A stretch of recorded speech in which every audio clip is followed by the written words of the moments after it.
Episode 2661, शक्ति बढ़ाने का तरीका। भाइयों, वीडियो को ज़्यादा से ज़्यादा लाइक करें, वीडियो को शेयर करें और चैनल को सब्सक्राइब करना ना भूलें। भाइयों, ज़्यादा से ज़्यादा भाई मेंबरशिप लेकर चैनल को सपोर्ट करें। जब ध्रुव ने वानर के शब्द सुने तो उसकी भौहें तुरंत गहरी हो गईं। दूसरे शब्दों में, उन्होंने 8 सितारा शक्तिदेव के बदले में बड़ी मेहनत से यह यात्रा की थी। ये सोचते ही ध्रुव का दिल तुरंत डूब गया। एक विशिष्ट शक्तिदेव के लिए इस स्तर की लड़ाई में कोई महत्वपूर्ण भूमिका निभाना बहुत मुश्किल था। यदि ऐसा ही होता तो संभव था कि उनकी यह यात्रा व्यर्थ हो जाती। जब वानर ने देखा कि ध्रुव का चेहरा अचानक उदास हो गया है, तो उसका दिल अनायास ही कड़ा हो गया। डर था कि यह बंदा अपना लक्ष्य हासिल नहीं कर पाने के कारण इसे यहीं छोड़ देगा। उस स्थिति में, भले ही वह नीचे की गुफा को छोड़ सके, फिर भी वह इस छोटी सी दुनिया में सील रहेगा जो कभी भी दिन की रोशनी नहीं देख पाएगी। खांसी खांसी, वास्तव में, मेरी साधना ठीक हो सकती है। वानर ने 2 बार सूखी खांसी और जल्दी से कहा। ध्रुव का चेहरा, जो अभी अभी डूबा हुआ था, ये सुनते ही तुरंत आशा की किरण दिखाई दी। जिन आंखों से वह अपने सामने विशाल वानर को देखता था वे भी टिमटिमा उठीं। इसे कैसे पुनर्प्राप्त किया जा सकता है? औषधीय गोलियों के माध्यम से। जैसे ही उसने बात की, वानर ने एक उंगली बढ़ाई और दूर से ध्रुव की ओर इशारा किया। प्रकाश की एक किरण तुरंत खाली जगह से कट गई और पलक झपकते ही ध्रुव के हाथ में आ गिरी। यह एक स्क्रॉल था। जब ध्रुव ने स्क्रॉल खोला, तो शब्दों की पहली पंक्ति जो उसकी आंखों में आई, उसने तुरंत उसके दिल में उठी आशा की किरण को एक बार फिर से धूमिल कर दिया। बैंगनी जेड गोली, रैंक 5 औषधीय गोली। इस औषधीय गोली के उपयोग के बारे में भूल जाइए। बस 5वीं श्रेणी की औषधीय गोली, शब्द ही आशा की इस किरण को बुझाने के लिए काफी थे। भले ही ध्रुव 5वीं श्रेणी की औषधीय गोली को परिष्कृत करने में सक्षम था, फिर भी इसके लिए बहुत लंबे समय की आवश्यकता होगी। हालांकि, ध्रुव के पास जिस चीज की सबसे ज्यादा कमी थी, वह थी समय। 10 दिन बाद, शौर्य टोली और किन्हुजार भूलभुलैया घाटी के बीच बड़ी लड़ाई आधिकारिक तौर पर शुरू होगी। ध्रुव के शुरू होने में ज्यादा समय नहीं बचा था। उनके लिए 10 दिनों के भीतर 5वीं श्रेणी की औषधीय गोली को परिष्कृत करना और भी असंभव था। मैं समझ सकता हूं कि आपके शरीर में एक दिव्य रोशनी की शक्ति है। अगर मैंने सही अनुमान लगाया है, तो आपको एक हकीम होना चाहिए। यदि आप इस बैंगनी जेड गोली को परिष्कृत करने में सक्षम हैं, तो मैं पूरी तरह से सहमत हो जाऊंगा अपने दल में शामिल हों। ऊंचा आकाश वानर हंसा। ऐसा प्रतीत होता था कि वह अपनी ही बुद्धि से संतुष्ट था।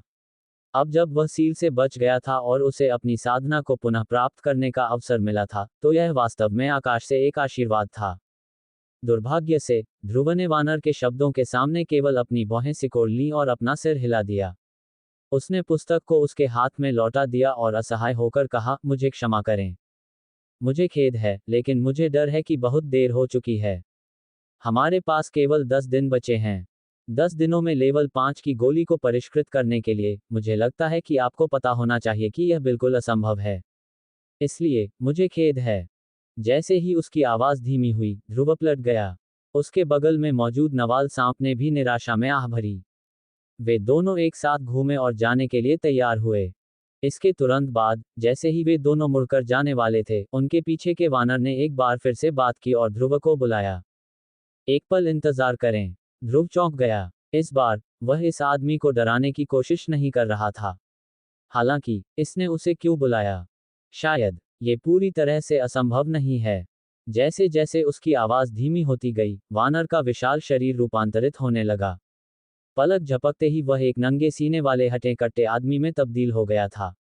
अगर कोई करीब से देखे, तो वह स्पष्ट रूप से देख सकता था कि उस हटे कट्टे आदमी की ठुड्डी पर एक बेहद स्पष्ट निशान था। दूसरे पक्ष की बातें सुनकर ध्रुव की अभिव्यक्ति तुरंत ठिठक गई। दूसरे पक्ष के स्वर से, क्या ऐसा हो सकता है कि कोई अन्य संभावना हो? इसके बाद, ध्रुव और नवाल सांप की आश्चर्यचकित निगाहों के नीचे, ताकतवर आदमी ने अपना हाथ बढ़ाया और नीचे जमीन की ओर इशारा किया। तभी उन दोनों को एहसास हुआ कि हालांकि वानर सील को तोड़ चुका था, लेकिन 7 पत्थर के मंच जो 7 पूरी तरह से टूटे हुए पत्थर के स्तंभों की नींव के रूप में काम करते थे, थोड़ा सा भी प्रभावित नहीं हुए थे। वे अभी भी अपनी मूल स्थिति में खड़े थे। जैसे ही ध्रुव और नवाल सांप ने उधर देखा, ताकतवर आदमी ने फिर से अपना मुंह खोला और कहा, ये 7 संरचनाएं इन खंडहरों के मालिक द्वारा पीछे छोड़ दी गई थीं। उनका उद्देश्य मुझे यहां फंसाना था। हालांकि समय बीतने और मेरे कुछ प्रभाव के साथ ये 7 संरचनाएं समय की लंबी नदी में बदल गई हैं। 7 पत्थर के खंभों का उपयोग केवल संरचना को स्थिर करने के लिए किया जाता है। नीचे केवल 7 पत्थर के मंच ही मुझे फंसाने के लिए इस्तेमाल किए जाने वाले असली हथियार हैं। ये शब्द ध्रुव का ध्यान आकर्षित करने के लिए पर्याप्त नहीं थे, लेकिन साहसी व्यक्ति के निम्नलिखित शब्दों ने ध्रुव को इस संरचना की विशिष्टता समझा दी। पत्थर के प्लेटफार्मों के विकास के साथ 7 पत्थर के प्लेटफार्मों में बहुत बड़ी मात्रा में अंतरिक्ष शक्ति समाहित हो गई, जिससे 7 पत्थर के प्लेटफार्मों के नीचे अंतरिक्ष में कहीं एक विशेष लहर का जन्म हुआ। उस बिंदु पर समय की अवधारणा काफी सरल थी। साहसी व्यक्ति के अनुसार उस लहर पर समय बहुत धीमा हो जाएगा। अंदर का एक दिन बाहरी दुनिया के 10 दिनों के बराबर होगा। हालांकि लाभ बहुत अच्छे थे, उस लहर को नियंत्रित करना भी बहुत कठिन था। इसका कारण ये भी था कि वानर ने इतने लंबे समय तक अपनी साधना को पुनः प्राप्त करने के लिए उस लहर का उपयोग नहीं किया। यदि ध्रुव उस लहर को नियंत्रित करने का प्रयास कर सकता है और सफल हो सकता है, तो उसके लिए 10 दिनों के भीतर एक वायलेट जेड गोली को परिष्कृत करना असंभव नहीं होगा। उस साहसी व्यक्ति की बातें सुनकर ध्रुव खुद को थोड़ा प्रभावित महसूस करने से नहीं रोक सका। यदि उस साहसी व्यक्ति ने जो कहा वह सच है, तो जब तक वह उस लहर को सफलतापूर्वक नियंत्रित कर सकता है और एक वायलेट जेड गोली को परिष्कृत कर सकता है, उसके शौर्य कबीले के पास एक और मूल परिवर्तन योद्धा होगा। हालांकि उसे नहीं पता था कि क्या वह सफल हो सकता है। अब जब संरचना टूट गई थी, तो पत्थर के प्लेटफार्मों के नीचे की जगह में अब कोई रुकावट नहीं थी। अन्य चीजों के बारे में चिंता करने के बजाय वह आगे बढ़ सकता है और इसे आजमा सकता है। नवाल सांप को निर्देश देने के बाद ध्रुव ने छलांग लगाई और नीचे गुफा में उतरा। नवाल सांप की नजर सामने वाले मजबूत आदमी पर पड़ी। हालांकि उनके शब्द बहुत मार्मिक थे, फिर भी नवाल सांपेंट को यह पुष्टि करने से पहले कि सब कुछ सही था, बाद में कड़ी नजर रखने की जरूरत थी। अगर ध्रुव के साथ कोई समस्या होती, तो वह तुरंत इस आदमी को मौके पर ही मार देता। हालांकि 8 सितारा शक्तिदेव और 9 सितारा शक्तिदेव के बीच केवल एक स्टार का अंतर था, नवाल सांप को पूरा भरोसा था कि अगर उसने हमला किया तो वह इस साथी को सफलतापूर्वक मार सकता है। ध्रुव के गुफा में प्रवेश करने के बाद ध्रुव ने उस काली काली जगह की खोज करने के लिए अपनी विशाल आध्यात्मिक शक्ति पर भरोसा किया।